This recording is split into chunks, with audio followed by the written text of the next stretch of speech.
May nagbago sa malalayong pag-atake ng Ukraine. Tinataman pa rin ang mga refinery.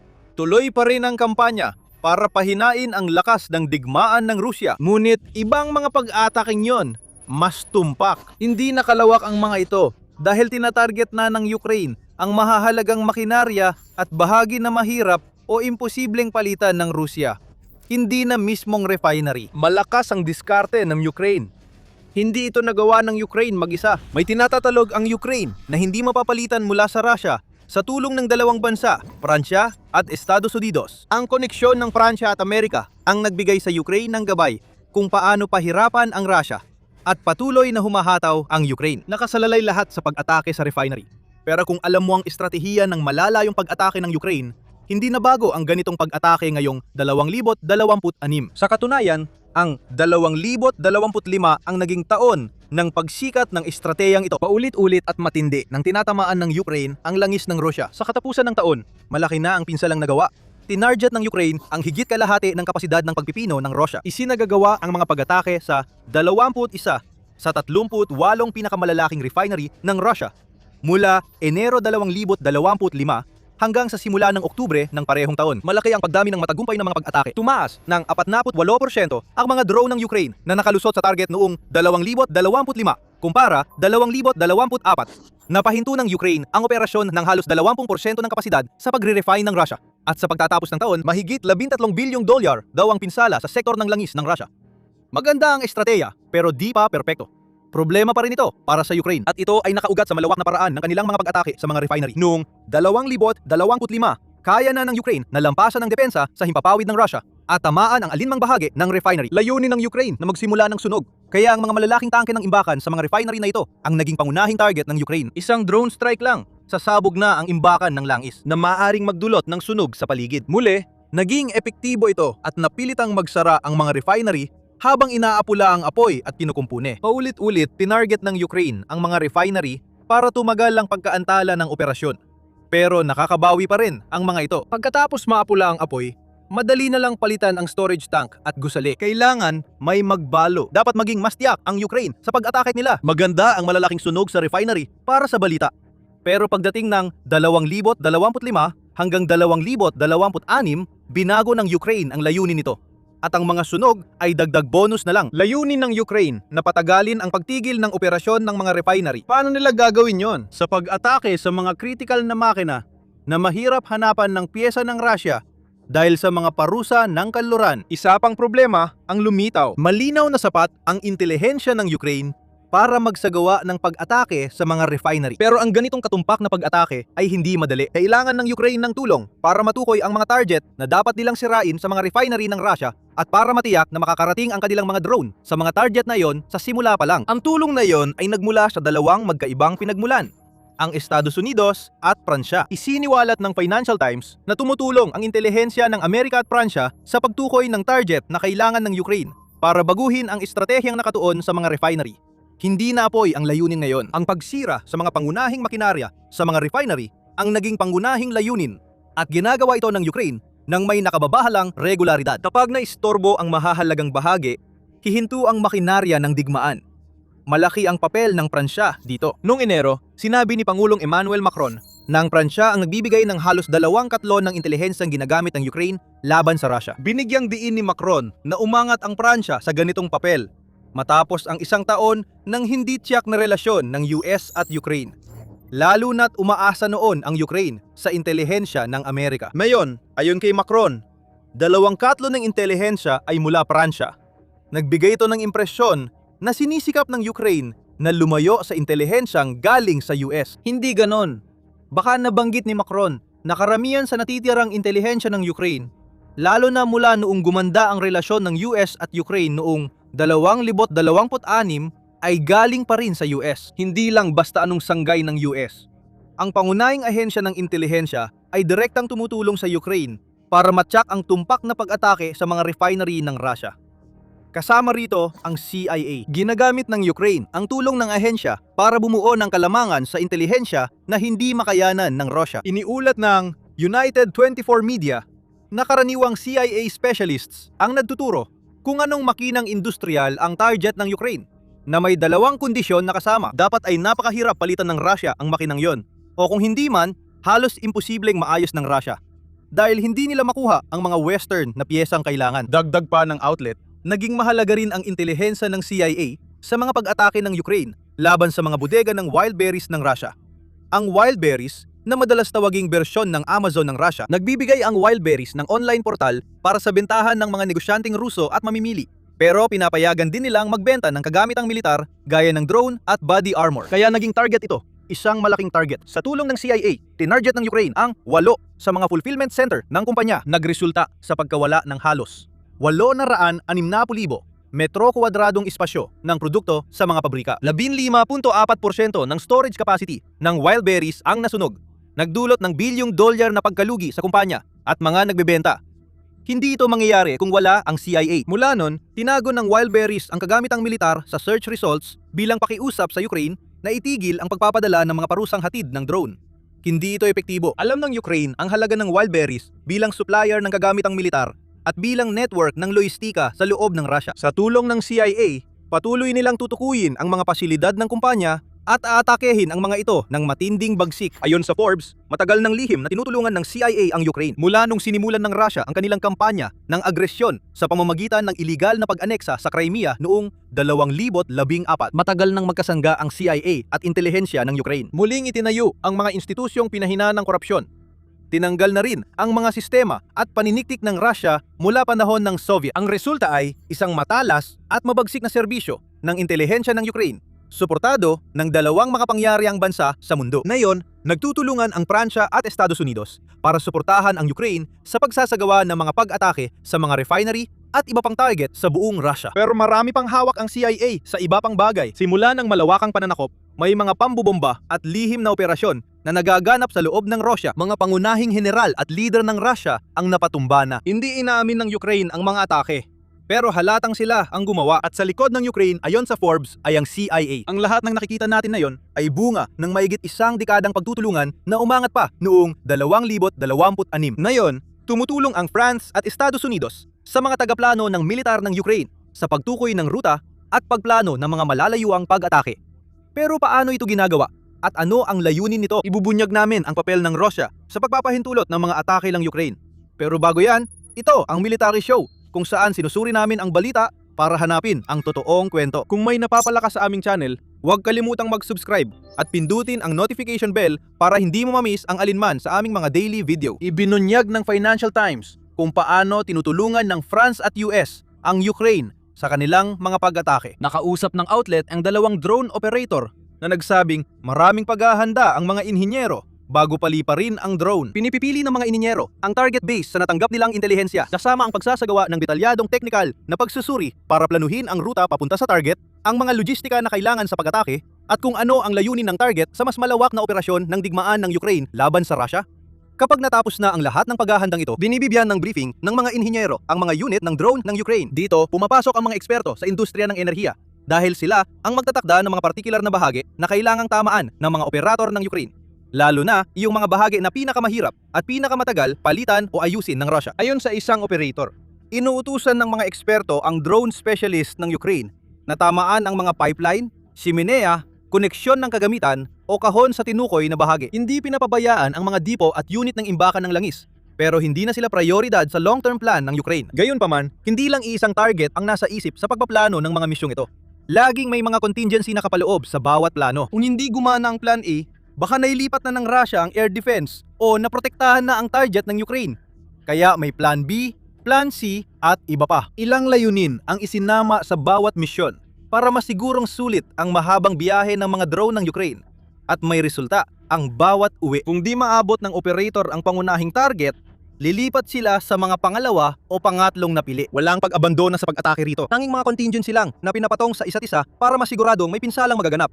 Hindi rin kailanman inaakala ng Ukraine na isang beses lang at tapos na kapag gumamit sila ng long-range na opensiba. Ganun na rin ang nangyayari noong mga nakaraang taon. Pero sinisiguro talaga ng Ukraine na binibigyan nila ang sarili nila ng pinakamagandang pagkakataon na tamaan ng paulit-ulit ang anumang target nila hanggang sa hindi na ito kayang maibalik sa ayos ng Russia. Maaring makamit ito sa pamamagitan ng dami ng drone na ginagamit sa isang opensiba o kaya ay pagpapadala ng panibagong bugso ng mga drone kung sa tingin ng Ukraine ay kailangan pa. Pero anumang paraan, Ang refinery na tinamaan ng Ukraine ay asahang di lang isa ang darating. Kapag ang unang drone ng Ukraine ay agad tumama sa target, palaging may mga pangalawa at pangatlong target na pwedeng tamaan. Makikita natin dito ang sistematikong pagbuwag sa industriya ng langis at gasolina ng Russia, suportado ng intelihensya ng Pransya at US. Pinagsapsamang gulat at technological na pressure ito na nadala sa panahon ng mga drone. Ayon kay Yevgeny Kamara, pansamantalang kalihim ng depensa ng Ukraine, dapat at kaya ring palawakin ng Ukraine ang ganitong paraan para magdulot ng pinakamaraming pinsala sa makinarya ng digmaan ng Russia sa sariling bakuran ni Putin. Ayaw yon ng Russia, habil marami na silang problema sa kasalukuyang pag-atake ng Ukraine. Mas epektibo ang pag-atake ng Ukraine sa mga refinery ng Russia noong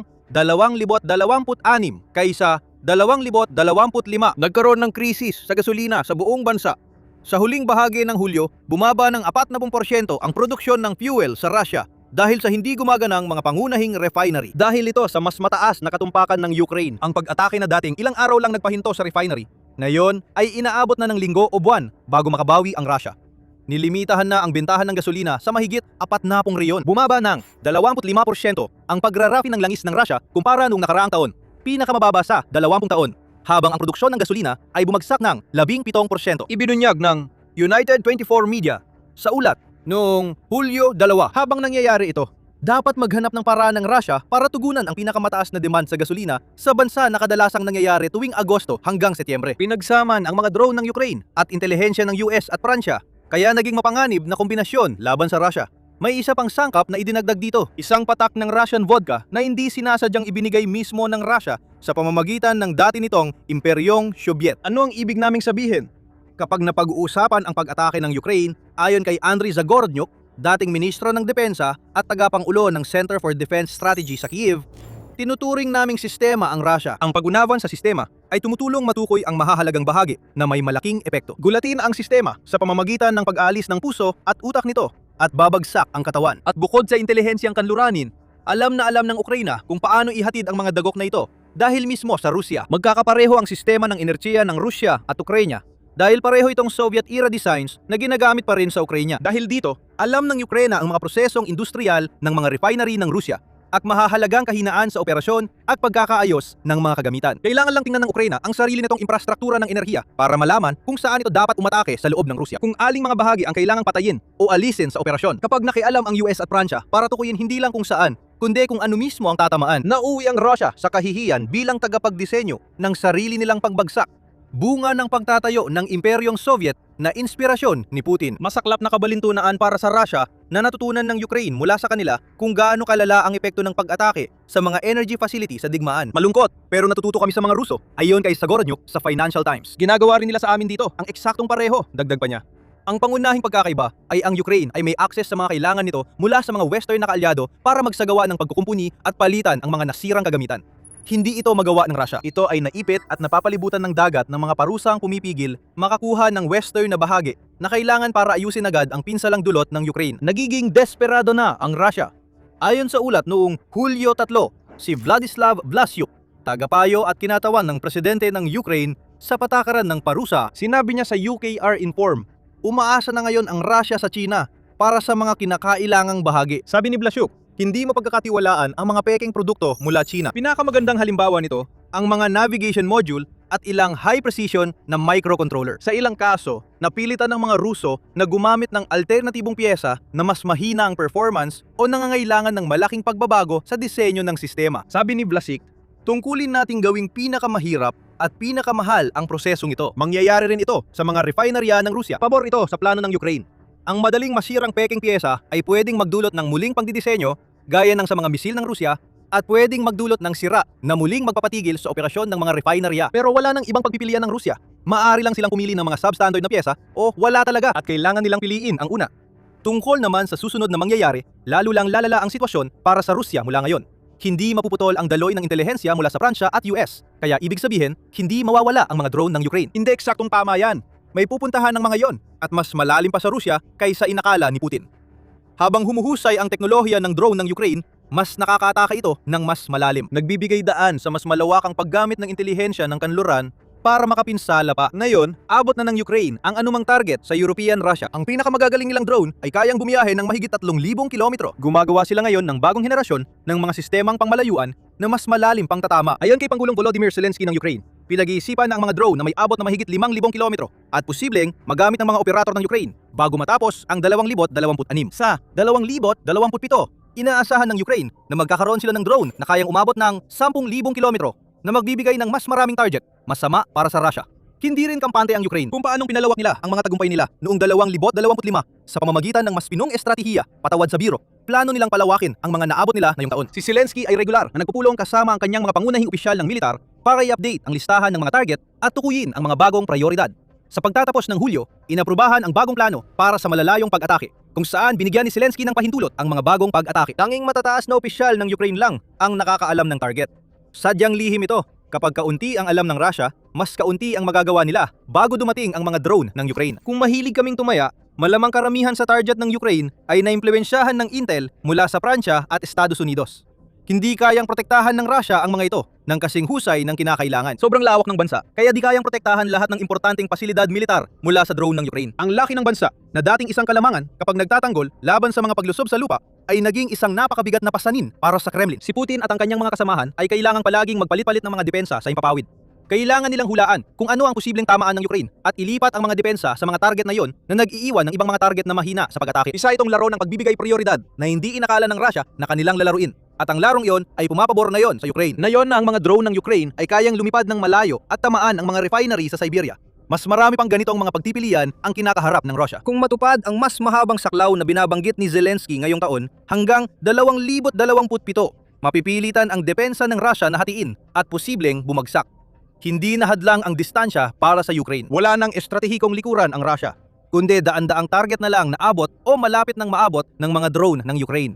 Ito na ang bagong realidad ng Russia. Nagkaisa ang CIA, intelihensiyang Pranses at Ukraine para pahinain ang makinarya ng digmaang Russia. Halos araw-araw na lumilipad ang ball breakers ngayon at sa bawat pag-atake nila, mapamahalagang makina man sa isang refinery o base militar na dapat sana ay nasa likas na lugar, kailangan muling tiisin ni Putin ang isa pang sipa sa kanyang singit. Sa huli, luluhod ang Russia mula sa dating makapangyarihang militar ay magiging wasak at umaagos ang langis at panggatong mula sa bawat butas nito. Linggo-linggo, lumalabas ang ebidensya ng mahusay na pagtutulungan ng Ukraine, Pransya at Amerika. Sa mga pag-atake sa Wildberry, naging malaking balita noong Hulyo ang pinagsamang kaluraning intelihensya at lakas militar ng Ukraine. Ang digmaan sa Ukraine ay naging kahiya-hiya para sa hukbong panghimpapawid ng Russia na halos napilitang umalis na mismo sa Ukraine matapos mawalan ng daan-daang eroplano at helicopter. Napilitan ng hukbong panghimpapawid umatake mula sa likod ng linya. Kahit ang pinakamahusay na fighter jet ng Russia, Su-57 ay halos hindi naging bahagi ng labanan. Kaya naharap ang Ukraine sa isang hamon. Paano mo mapapatumba ang Su-57 kung nasa loob ito ng Russia? Ang Russia mismo ang nagpabagsak ng sarili niyang fighter jet dahil sa isang matalinong taktika. Tulad ng makabagong Trojan horse, milinlang ng taktikang ito ang depensa ng himpapawid ng Russia para tutok sa bagay na hindi nila dapat barilin. Tungkol naman sa Su-57, sabihin na lang natin na hindi na ito lumilipad. Malabo ang mga unang ulat.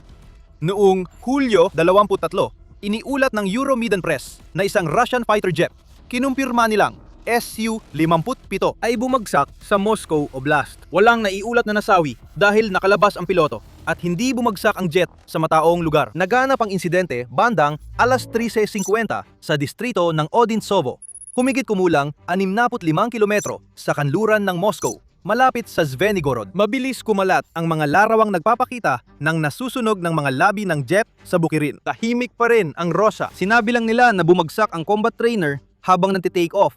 Ligtas na kalundag ang piloto at walang pinsala sa lupa. Kalaunan, lumabas ang mga pahayag na nagkaroon ng technical na aberya ang gap na naging dahilan ng pagbagsak nito. Nagbukas din ang komite ng investigasyon ng Russia ng kasong kriminal sa ilalim ng batas na sumasaklaw sa mga paglabag sa mga pamamaraan ng paghahanda sa paglipad at mga patakaran habang nasa himpapawid. Kawili-wili ang kaso ng bumagsak na Su-57. Mukhang nakabase ito sa Kubinka Air Base na pinakamalapit sa Zvenigorod, mga 30 kilometro sa timog kanluran nito. Ginagamit ng Russia ang base na ito para sa pagsusuri, demonstration flights at dito rin nakabase ang Swifts at Russian Knights Aerobatic Teams. Gusto ng Russia na ipakita ang di umano'y 5th generation fighter nito at magsagawa rin ng mga pagsubok mula sa base na ito. Karamihan sa ibang Su-57 ay malayo rito. Inilipat na sa Zhongyi Air Base sa Russian Far East.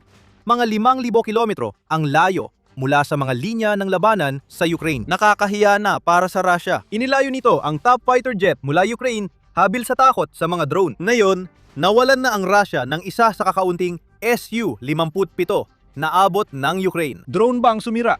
Nagkaaberya ba ang Russian fighter tulad ng sabi ng Russia? Lumalabas na, hindi alinman sa dalawa. May nangyaring mas nakakahiya pa. Malinaw na insidente ng friendly fire na may bakas ng Ukraine. Mabilis kumalat ang chismis. Taliwas sa pahayag ng Russia na technical na aberya lang sa isa sa mga pinakaabansadong fighter jet sa mundo ang nagpabagsak sa Su-57 malapit sa Moscow. Hindi Ukraine ang nagpasimula ng chismis. Mga Russian military blogger ang unang pumuna sa kwento ng Russian Defense Ministry. Unang nagtanong kung ano ang nangyari ang blogger na si Romanov.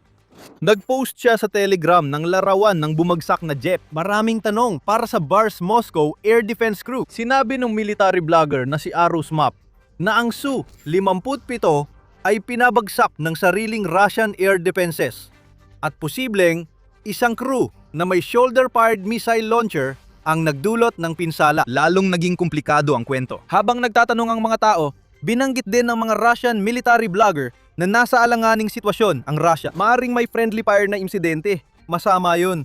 Lalong masama kung aalisin pa ang mga Su-57 na malapit sa Moscow. Bangungot yun para sa depensa ng himpapawid ng lungsod at hindi rin naman pwedeng alisin ang mga tradisyonal na depensa sa himpapawid. Kapag nawala ang mga yon, magiging lantad ang Moscow. At ang lungsod na yon, pati na ang mga karatig na teritoryo, ay marami ng kinakaharap na problema dahil sa mga pag-atake ng drone ng Ukraine nitong mga nakaraang buwan. Dahil dito, napunta ang atensyon sa BARS Moscow Air Defenses. Ayon sa Aerospace Global News, ang BARS ay ibig sabihin ay Combat Army Reserve na nagpapakitang ginagamit ng Russia ang mga reservist sa depensa sa himpapawid. Ang mga pribadong milisya at sibilyang voluntaryo ay aktibo sa paligid ng Moscow. Karamihan ay armado ng mga Man-Portable Air Defense Systems o MANPADS para pabagsakin ang mababang lipad na drone. Isa pang dagdag sa kwento, nagbabo ang paliwanag sa pagkawala ng Su-57 ng Russia mula sa technical na aberyang nagpabagsak sa jet tungo sa reservist na pinuntirya ito gamit ang manpads at nagpabagsak dito. Sa kalaunan, mukhang may papel na ginampanan ang BARS Moscow. Pero hindi lang ito, basta tarantang reservistang nagpaputok sa Su-57 ang dating akalang aberya at pagkatapos ay pagkakamali ay mas seryosong problema pala para kay Putin at sa kanyang mga alipores. Hindi rin ganun ang nangyari sa Odintsovo. Isa itong kaso ng pag-agaw ng kontrol. Kinukuha ng Ukraine ang kontrol sa Russian air defense na parang Trojan horse na palihim na pumasok sa Troy at ginamit ito laban sa isa sa pinakamahalagang fighter jet ng Russia. Maaring depensa ng himpapawid ng Russia ang bumaril sa Su-57. Pero Ukraine ang siyang nagpuntirya. Ayon yan sa Inform Napalm. Ang Telegram channel na ito ay para sa pagsusuri at investigasyon ng militar gamit ang human, cyber at open source intelligence upang ilantad ang totoong nangyayari sa mga operasyong militar. Sinabing hindi ito pagkakamali ng mga Ruso. Sa halip, gumamit ang Ukraine ng matalinong taktika laban sa Russia gamit ang maliit na grupo ng mga hacker. Bunga ito ng masalimuot na kognitibong impluensya at cybernetic na imbensyon. Naapektuhan ng mga tauhan ng air defense ng formasyon ng BARS Moscow at nagamit ang Russian Air Defense Circuit para pabagsakin ang sarili nilang eroplano ayon sa ulat ng channel. Naritang isang interesanteng pagsusuri tungkol sa totoong nangyari sa Su-57 ng Rusya. Ayon sa Inform Napalm, nagsimula ang kwento noong Hulyo 17 nang ianunsyo ng channel na pinoproseso nila ang bagong koleksyon ng mga na-intercept na materyales mula sa mga mananakop na Ruso. Kasama sa mga materyales ang video stream mula sa training ground kung saan lumipad ang Su-57 na kalaunay babagsak, na nagpapakitang tinuturuan ng Russia ang BARS Moscow crew paano harangin ang mga long-range drone ng Ukraine. Hindi itinago ng Inform Napalm ang mga na-intercept na materyales. Ipinasa nila ito kasama ang analytical na tala sa mga kaukulang sangay ng puwersang pananggulan ng Ukraine. Ang tala ay dokumentong naglalaman ng datos sa pagsasanay ng mga tauhan ng Russia, kabilang ang combat algorithm, mga hardware at software, at mga posibleng kahinaan sa BARS Moscow Air Defense System. Sa madaling salita, ibinigay ng Inform Napalm ang mga susi ng Kubinka Air Base. Nagsimulang gamitin ng Ukraine ang mga susi para pasukin ang depensa sa himpapawid ng base. Hindi lang pang-obserba ang impormasyong nakuha.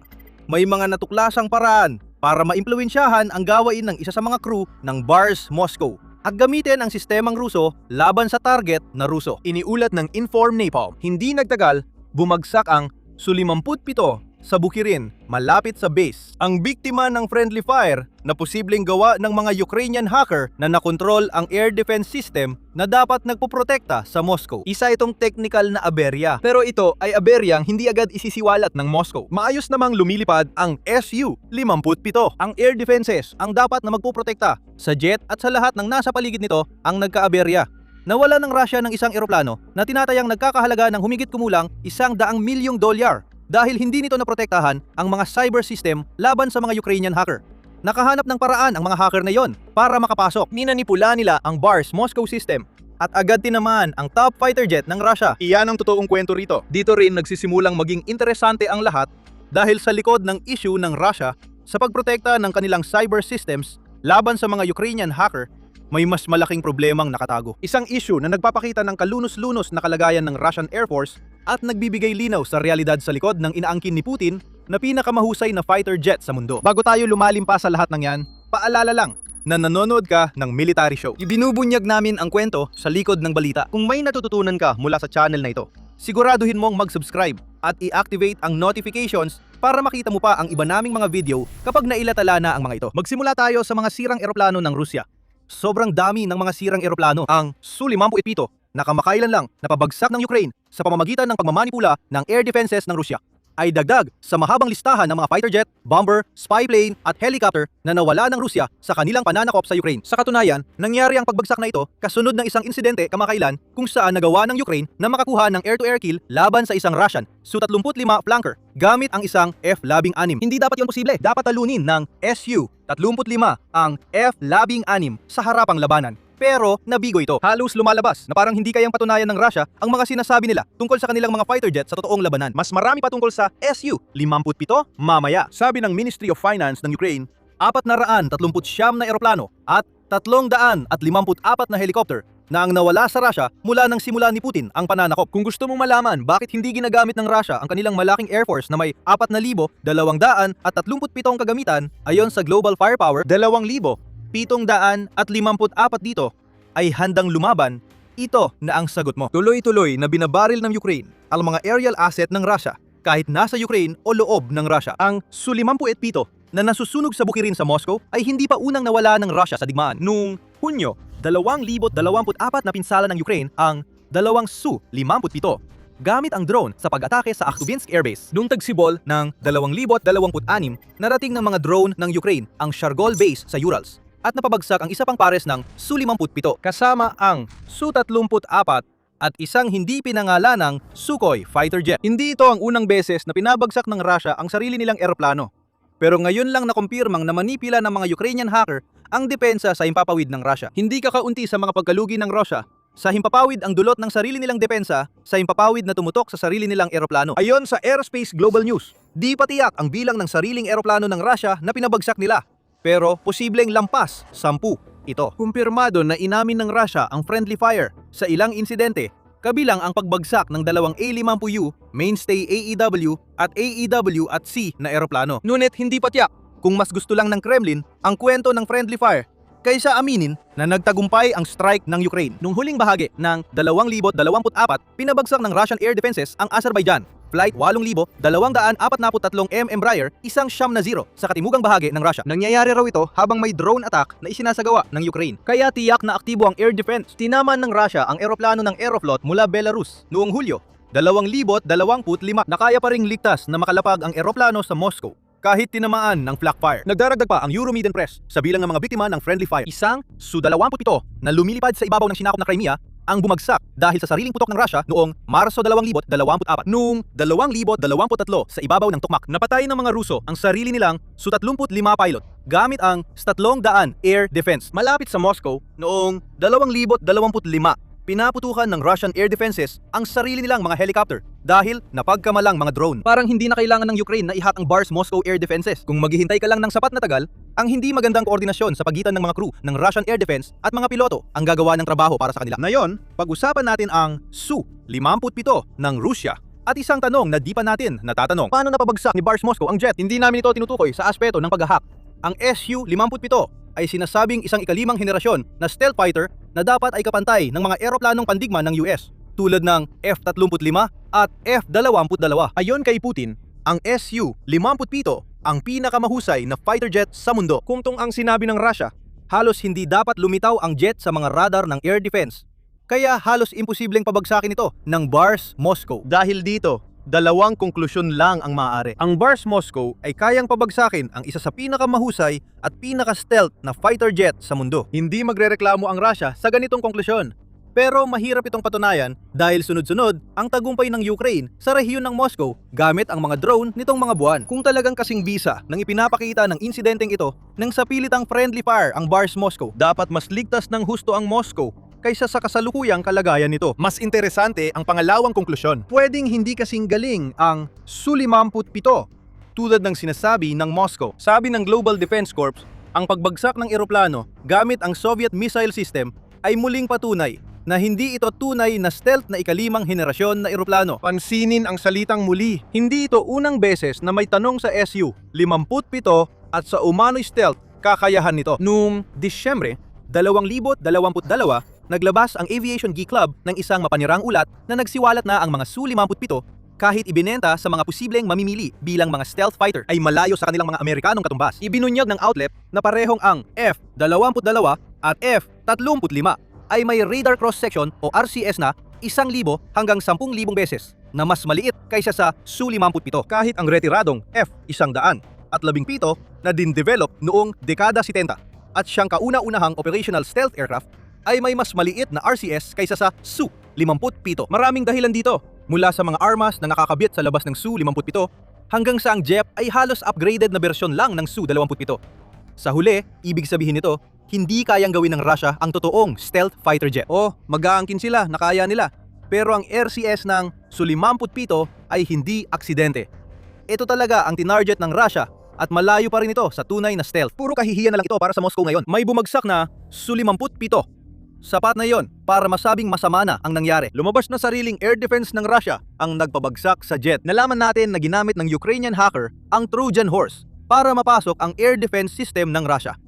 Hindi rin dapat nadidetect ng mismong depensang nagpabagsak sa jet ang Su-57. Nabunyag na ang di umano ipinakamahusay sa mundo na fighter jet ng Russia. Hindi madaling palitan ng Russia ang nawalang fighter jet na ito. Ayon sa Global Defense Corps, tinatayang 36 lang na Su-57 ang kasalukuyang nasa serbisyo ng Air Force ng Russia. Nahihirapan ang Kremlin gumawa ng marami pa dahil sa parusang ipinataw ng kanluran. Ibinibenta rin ng Russia ang Su-57. Ngunit Algeria pa lang ang naitalang bumili nito. Matapos isiwalat ng Ukraine ang Su-57 bilang isang in-update na ika-4 na henerasyong fighter jet na hindi kayang umiwas sa mga luma ng air defense, hindi na ito magkakaroon ng maraming bentahan. Maglaan ka ng sandali para isipin kung ano kaya ang iniisip ng mga tao sa Moscow ngayon. Inatake ang rehiyon nila. Lumilipad ang mga drone ng Ukraine at kitang hindi sapat ang mga air defense system sa paligid ng Moscow para mapigilan ito. Noong 2026, ilang beses tinamaan ng Ukraine ang rehiyon ng Moscow, kabilang ang pag-atake noong huling bahagi ng Hunyo sa isang satellite center sa oblast. Nagwawala rin ang mga drone ng Ukraine laban sa kumpanyang Wildberries na madalas tawaging katumbas ng Amazon sa Rusya at may sideline sa pagbebenta ng drone gamit militar at dual-use na bahagi. Nagpapanik ang mga taga-Moscow na gumagamit ng Wildberries mula mamimili hanggang negosyante habang nasusunog ang mga bodega at bilyong dolyar na inventaryo ang nauuwi sa abok. Ang mga taga-Moscow ay di gaanong apektado ng krisis sa gasolina sa Rusya dahil ang supply mula sa Siberia ay direktang dinadala sa kanila ayon sa Reuters. Hindi magtatagal at mararanasan din ng mga taga-Moscow ang mga pilang tumatagal ng ilang oras sa gasolinahan, gaya ng ibang mamamayan ng Rusya na hindi nakatira sa ginintuang lungsod ni Putin. Ngayon, pinapanood nila kung paano pumapalpak ang depensa sa himpapawid ng Moscow hanggang sa napapabagsak pati ang mga napakamakabagong fighter jet na sinabi ni Putin na pinakamahuhusay sa mundo. Ano kaya ang iniisip ng mga taong yun na yon? Ang digmaang sinimulan ni Putin ay hindi lang basta dumating sa kanilang pintuan. Lalong nagiging malinaw na lalo pang lumalakas ang Ukraine. Pinapatunayan iyon ng mga drone. Ngayon, kaya nang i-hack ng Ukraine ang air defense ng Russia.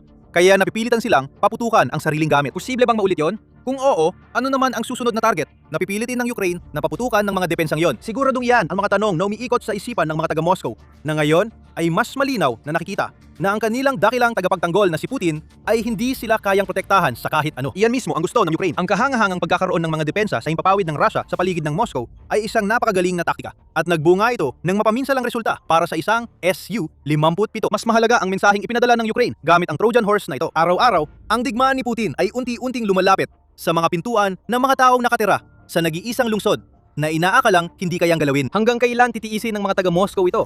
Bago nila simulang magtanong ng seryoso tungkol sa kanilang presidente at sa kalagayan ng militar na nilikha niya. Abang pinalalawak ng Ukraine ang pangmalayuang kampanya nito, may hamon itong hinaharap. Epektibo na ang kampanya, pero gusto ng Ukraine na mas maraming drone ang tumama sa target.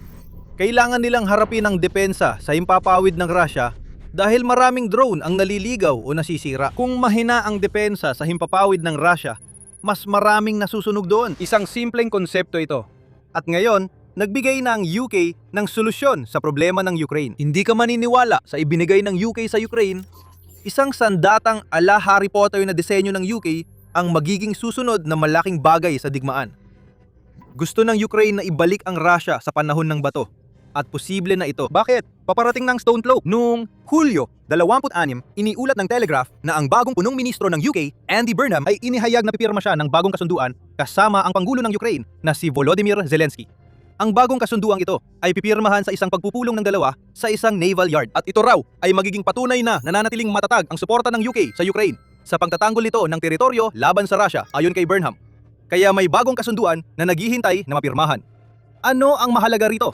Ang mahalaga ay kung ano ang makukuha ng Ukraine. Sa ilalim ng kasunduang ito, tatanggap ang Ukraine ng mga espesyal na signal jammer na binuo ng UK para isama sa bagong serye ng mga sandata nito mismo. Tinawag na Stone Cloak. Ang mga jammer na ito ay gagawing halos hindi matukoy ng mga sistemang pangdepensa ng himpapawid ng Russia ang mga paparating na drone at cruise missile ng Ukraine.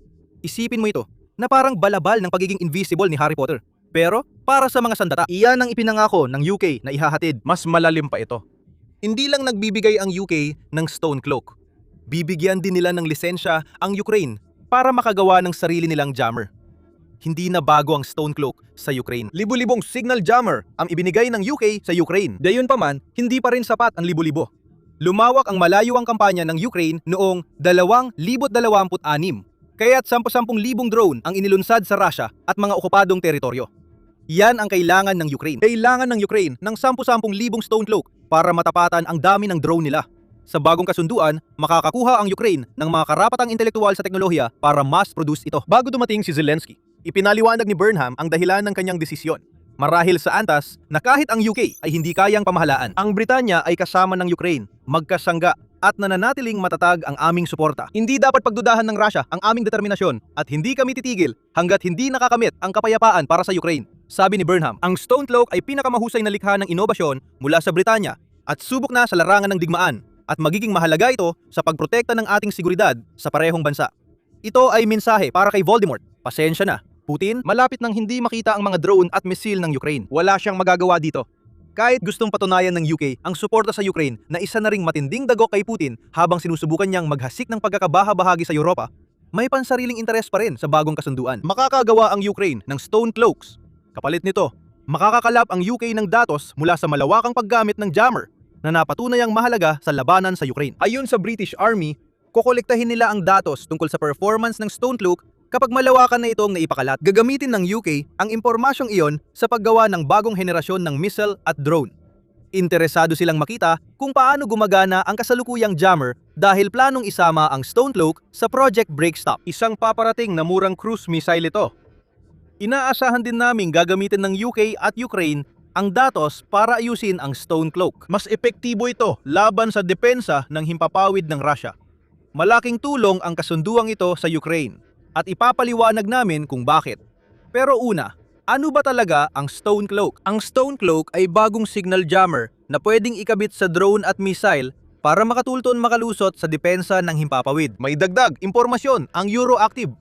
Maliit ang mga jammer. Parang tablet lang ang laki at pwedeng idikit sa sandatan ng Ukraine. Gumagana ito sa pagharang ng signal na gamit ng air defense system para subaybayan at targetin ang mga projektil ng Ukraine.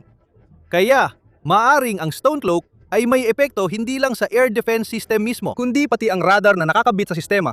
At kakaunti lang ang alam natin bukod sa mga haka-haka. Malamang na gumagamit ang Stone Cloak ng radio frequency jamming. para maging mahirap matukoy ang mga projectile. Walang opisyal na datasheets na inilabas, kaya inaasahan lang na kasama rito ang mga radio frequency band ng Russian early warning at tracking radar. Kailangan din ng Ukraine ng mahahalagang piyesa para makagawa ng sarili nilang stone cloak. Kasama rito ang semiconductor, amplifier at RF module na tila kinukuha ng Ukraine para sa iba pa nitong sandata. Malamang hindi sila mahihirapang makuha ang mga bahaging ito. Maaaring makaapekto sa bilang ng stone cloak na magagawa ng Ukraine ang dami ng mabibili nila. Pero problema na yon sa inaharap. Sa ngayon, tiyak na magdiriwang ang Ukraine dahil nakuha nila ang karapatang gumawa ng device na posibleng magbago sa kanilang digmaan laban sa Russia. Bago natin talakayin ang dahilan ng pagbabago, paalala lang na pinapanood mo ang palabas na ito tungkol sa militar. Kung gusto mo ang aming channel, mag-subscribe at i-ring ang bell para updated ka sa aming pagsusuri sa mga pinakabagong sandatang ginagamit ng Ukraine.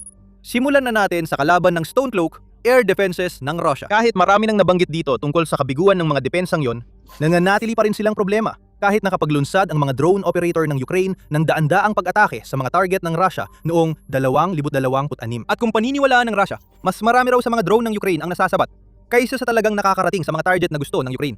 Halimbawa, iniulat ng Al Jazeera na ayon sa Ministeryo ng Depensa ng Russia, winasak ng kanilang air defenses ang 571 drone ng Ukraine sa isang gabing pag-atake bago ang Hulyo 24 sa pagtatapos ng 2025. Ayon sa pag-aaral ng Royal United Services Institute, mas mababa sa 10% ng drone ng Ukraine ang nakakaabot sa target.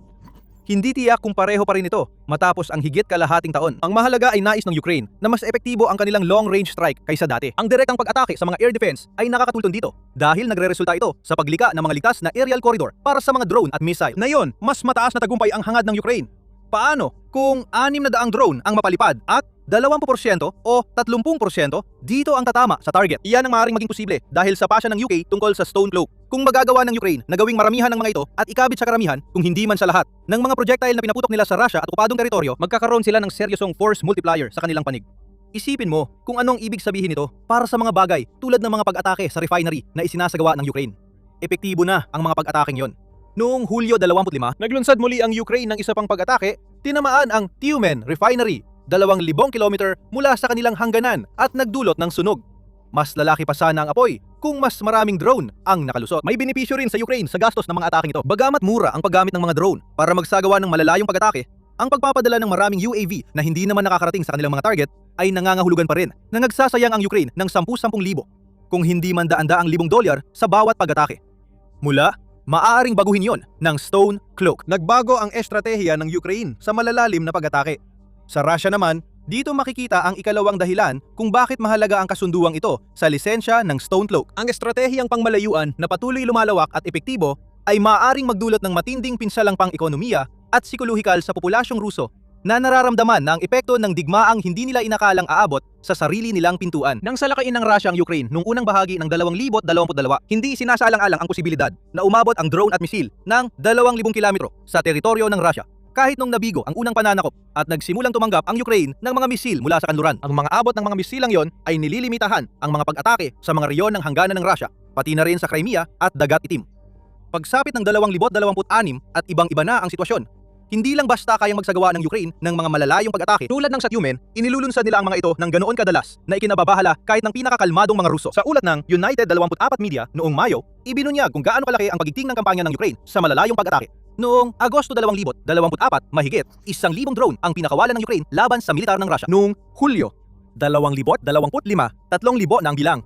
Pagsapit ng Marso 2026, halos 7,000 drone na ang pinakawalan ng Ukraine sa isang buwan. Sapat na ito para malampasan ng Ukraine ang Russia sa dami ng pinakawalalang projectile sa kalaban. Sa Russia, wala nang tahimik at ligtas na lugar malapit sa likuran. Tanging sa malayong silangan lang ligtas mula sa drones ng Ukraine dahil malayo ito sa Ukraine. Bukod sa pagbibigay kay Putin ng rehiyon para sa recruitment, may iba pang layunin ang mga pag-ataking ito. Sinusubukan ng Ukraine na pahinain ang ekonomiya ng Russia habang patuloy na nagbibigay ng paalala mula sa malayo sa mga tao ni Putin na ang digmaang sinimulan ng kanilang leader ay ngayon ay nakaapekto na sa kanila. Sa usaping ekonomiya, nararamdaman na ang epekto ng mga drone ng Ukraine ayon sa kanilang layunin. Sa isang ulat noong ika-6 ng Hulyo, ibinunyag ng Telegraph na 500,000 Ruso ang nabangkarote noong 2025 dahil sa epekto ng digmaan sa ekonomiya. At ngayon ay humaharap ang bansa sa lumalalang krisis sa pagbabangko. Hindi rin inaasahan ang agarang paglago. Napilitan ang Ministeryo ng Ekonomiya ng Russia na baguhin ang kanilang GDP growth forecast para 2026 mula 1.3% pababa sa 0.4%. Ganon din sa 2027 kung saan 1.4% na lang ang tinatayang paglago ng GDP, imbes na 2.8%. At ito pa ang mga pinaganda ng datos ng Russia, kaya siguradong mas malala pa ang totoong kalagayan sa bansa.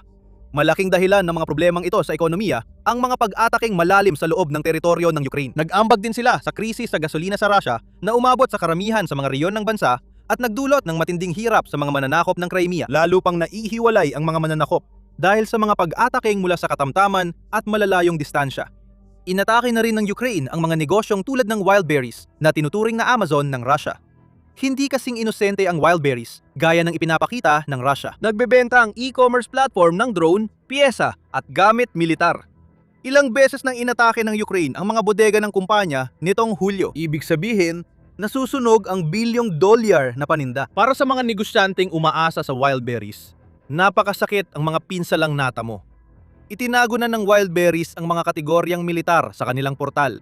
Ganon ka-epektibo at nakakakilabot ang long-range strike ng Ukraine. Ngayon, isama mo rin ang Stone Cloak sa combo na yan. Dahil sa invisibility cloak ng kanilang mga drone, lalong titindi ang kampanya laban sa ekonomiya at mamamayan ng Russia. Hindi na kailangang dagdagan pa ng Ukraine ang mga drone na ginagamit nila. Mas epektibo lang ito gamit ang mga drone na ginagamit na sa Russia. Maganda rin ang timing ng bagong kasunduan sa lisensya. Matapos ang pagpupulong, kasama ang mga leader militar noong Hulyo 26, inanunsyo ni Zelensky na may bagong listahan ng mga target na militar ang Ukraine sa Russia. Nagkasundo kami na ituloy ang operasyon at i-update ang listahan ng prioridad na target batay sa epekto nila sa Russia at sa kakayahan nitong pahabain ang digmaan. Ayon kay Zelensky, dagdag pa niya, ang pangunahing layunin ay dagdagan pa ang presyon sa Russia upang mapilitan nitong makipagdiplomasya sa pamamagitan ng paghadlang sa produksyon ng mga bahagi ng armas, pagdulot ng pagkalugi sa langis at iba pang aspeto ng ekonomiya at ibalit ang digmaang ito sa pamilyar na teritoryo. Malamang na hindi aabot sa oras ang paglilisensya at produksyon ng Stone Cloak para sa mga target na ito. Pero may ililista pang mga target sa hinaharap. Hindi mawawala ang mga drone ng Ukraine. Pumapasok pa nga ang mga ito sa Russia. Kapag nilagyan ng Stone Cloaks, mas madalas nilang tinatamaan ang pinakasentro ng mga target na itinalaga sa mga drone operator nito. May isa pang dahilan ng pag-aalala ng Russia sa Stone Cloak. Patunay ito ng magaling na kooperasyon ng Ukraine sa mga kaalyado, lampas sa inaasahan ni Putin. Muli naming ipinapakita ang inaasahan ng Russia sa Ukraine noong 2022. Para sa Russia, mahina ang Ukraine. Oo, nakalaban nila ang unang special military operation. Pero pagkatapos ito, nabubuhay lang ito dahil sa bilyon-bilyong dolyar ng armas mula sa kanluran. Malaki ang naging pag-asa ng Ukraine sa mga armas noong mga unang taon ng digmaan. Pero nagbago ito. Noong 2022, tinatanggap ng Ukraine kahit anong iniaalok na armas. Tinuring lang itong tumatanggap ng tulong. At ayos lang ito kay Putin kahit galit siya sa kanluran dahil sa mabilis nilang tulong sa Ukraine. Naniniwala siyang kaya niyang manipulahin ang mga lider ng kanluran para bawiin ang tulong sa tamang panahon sa pagpapalabas na linta ang Ukraine. At hindi ito karapat-dapat mabuhay. Layunin niya ang pagkakawatak-watak. Sa 2026, hindi mahina ang Ukraine, gaya ng gustong palabasin ng Russia. Sa totoo lang, hindi naman talaga. Ngayon, nakikita natin ang bansa na aktibong tumutulong sa depensa ng Europa at mundo, hindi na lang umaasa sa iba para mabuhay. Isipin mo kung ano talaga ang ibig sabihin ng paglisensya ng UK ng Stone Cloak sa Ukraine. Hindi lang ito basta pinapayagan ng UK ang Ukraine na gumawa ng sandata. Kinilala na lumago at naging komplikado ang sektor ng depensa ng Ukraine.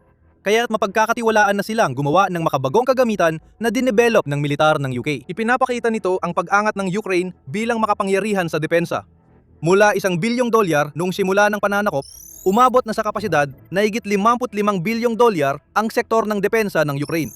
Hindi na lang ito tumatanggap ng tulong, kundi nag-aambag na rin. Ang pagbibigay ng UK ng lisensya para sa Stone Cloak ay patunay na mahalagang katuwang na ang Ukraine sa depensa ng Britanya, tulad ng UK sa Ukraine. Madalas na nating makita ang ganitong pangyayari ngayong 2026. Ang Stone Cloak ay isa sa mga bagong teknolohiyang nililisensyahan sa Ukraine para sa produksyon. Nag-anunsyo ang US na bibigyan ng lisensya ang Ukraine para gumawa ng Patriot Interceptor missile.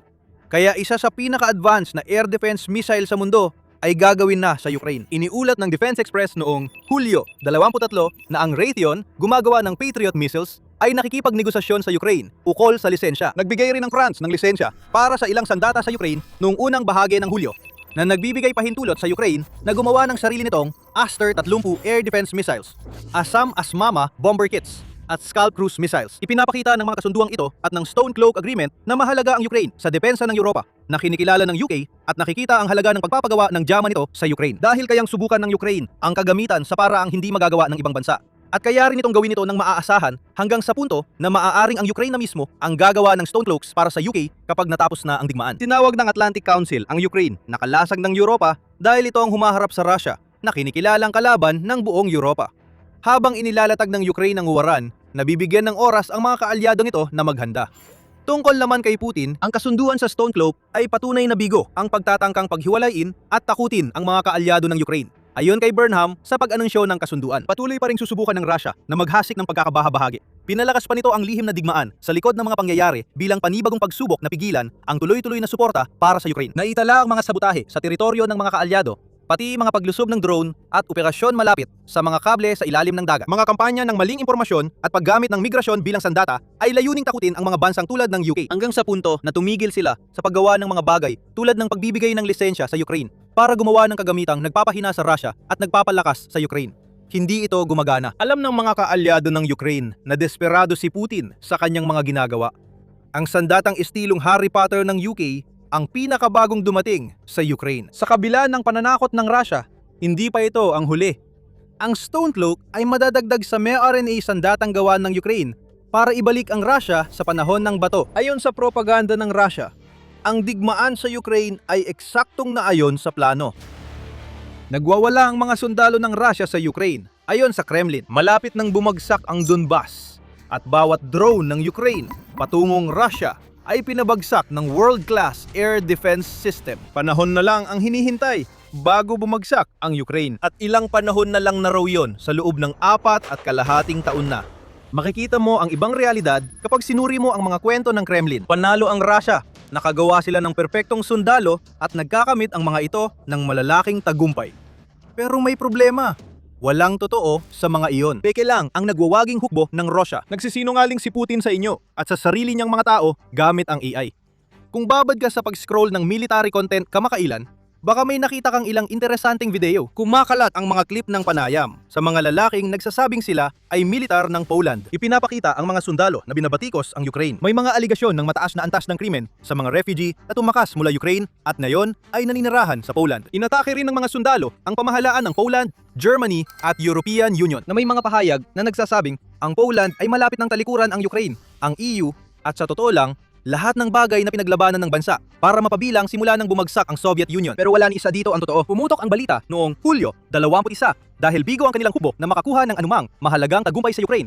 Bumaling ang Russia sa lantarang kasinungalingan sa desperadong pagtatangkang maghasik ng pagkakawatak-watak at kawalang kasiyahan sa loob ng Ukraine. Hindi umaasa ang Russia sa mga peking bersyon ng sarili nitong mga sundalo para sa mga kasinungalingang ito. Masyadong abala ang mga sundalong iyon sa pagbubuwis ng buhay sa Ukraine. Sa halip, gumawa ang Russia ng AI deepfakes ng mga sundalong Polish. Ginagamit nila ito para siraan ang Ukraine at ang kanilang hukbo. Ibinunyag ng sentro ng Ukraine para sa pagkontra sa disinformasyon ang peking gawa ng Russia sa ulat na nagpapakita ng desperadong pagsubok ng Russia na manalo sa propaganda. Ayon sa sentro, lumabas sa pagsusuri na ang mga sundalong ito ay pawang AI-generated na karakter. Mahalaga ring tandaan na ang biswal na estilo at paraan ng paghahatid ng nilalaman ay kapareho ng ginagamit ng mga AI bot farm ng Russia. Ang mga clip na lahat ay nagpapakita ng mga lalaking nakasuot ng uniforme ng militar ng Poland ay kumakalat sa iba't ibang social media platform kabilang ang YouTube, Facebook, Instagram at TikTok. Gayunpaman, mapapansin sa pagsusuri ng video ang ilang senyales ng manipulasyon, gaya ng mas makinis na mga muka. Ang iba pang palatandaan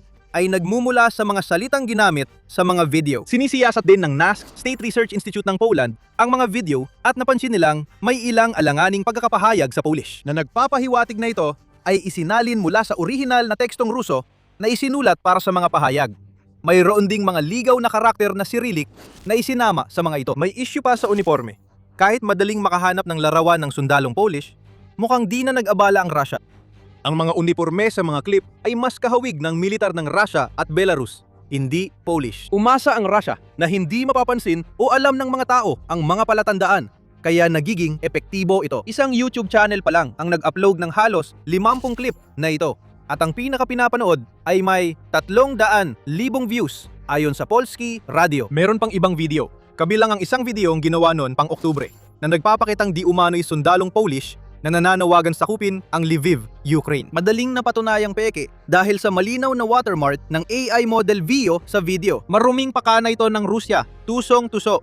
Pero hindi na rin nakakagulat. Alam ng Kremlin na hindi nila masasabing maganda ang kalagayan ng hukbong Ruso sa Ukraine. Sinusubukan nila, pero halatang totoo sa aktwal na sitwasyon. Kaya gumawa ang Rusya ng peking hukbo, puno ng peking sundalong Polish para sa propaganda laban sa Ukraine. At tangkaring kumbinsihin ang mundo na tinalikuran sila ng isang mahalagang kaalyado. Bakit mga sundalong Polish? Bagamat magalyado ang Ukraine at Poland, may tensyon silang sinamantala ng Russia. Nung unang bahagi ng 2026, nagsimulang magkaroon ng hidwaan sa pagitan ng Poland at Ukraine. Inalis ni Karol Nawrocki, presidente ng Poland, ang Order of the White Eagle kay Volodymyr Zelensky, presidente ng Ukraine, ang pinakamataas na parangal sa Poland. Bunga ito ng pag-aproba ni Zelensky sa pagpapangalan ng unit militar ng Ukraine bilang UPA, na ibig sabihin ay mga bayani ng Ukrainian Insurgent Army. Marami sa Poland ang itinuring yon bilang isang insulto. May mga makasaysayang tensyon sa pangalang UPA dahil isang grupong UPA ang sangkot sa pagpatay ng 100,000 Polish sa Bolhynia at Silangang Galicia noong ikalawang digmaang pandaigdig. Tinawag ito ng Poland na genocide at ang pagpapangalan ng unit ng Ukrainian sa grupong ito ay labis para sa isa sa malalakas na taga-suporta ng Ukraine. Sinamantala ng Russia ang pagkakataon na gamitin ang kanilang mga sundalong Polish na gawa ng AI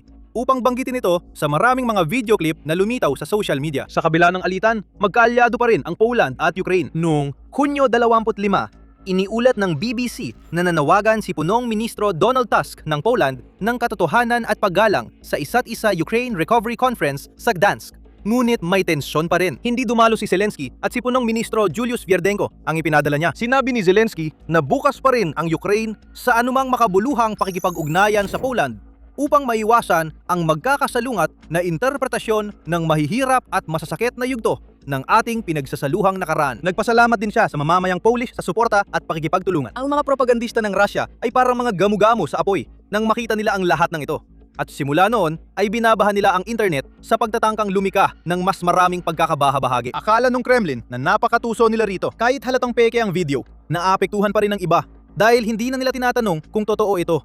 May ilan ding hindi makapagsabi. Ibinunyag ng TechRadar ito sa isang artikulo noong Enero 2026 kung saan iniulat nila ang isang pag-aaral na isinagawa ng AI video company na Runway gamit ang 1,000 kalahok na laman ng Runway na 57.1% lang ng mga voluntaryo ang tama sa pagtukoy kung tunay o AI-made ang video. Bahagya lang iyong mas mabuti kaysa sa simpleng paghagis ng barya. Ipinapakita nito kung gaano kadaling nakakalusot ang Russia sa pagmamanipula sa isipan ng mga taong marahil kalahati lang ang atensyon habang nanonood ng ganitong mga clip sa social media. Hindi kailangan ng Kremlin na panuorin ng mga tao ang mga video na ito. Gusto nilang pakinggan ng mga tao ang mga peking mensahe. Kailangan ng Russia na nakikinig ang mga tao dahil alam nitong sakuna kung malantad ang totoong nangyayari sa Ukraine. Ang peking hukbo ng Russia ay umaakit ng manonood at nakakaimpluwensya ng opinyon. Pero ang totoong hukbo nito ay matinding pumapalpak. Naipit sa Donetsk at nawawalan ng teritoryo, maraming sundalong Russian ang namamatay. Araw-araw, nawawala ng Russia ng 1,000 hanggang 1,500 sundalo at patuloy pang tumataas ang bilang. Noong Hunyo, nawalan ang Russia ng 39,000,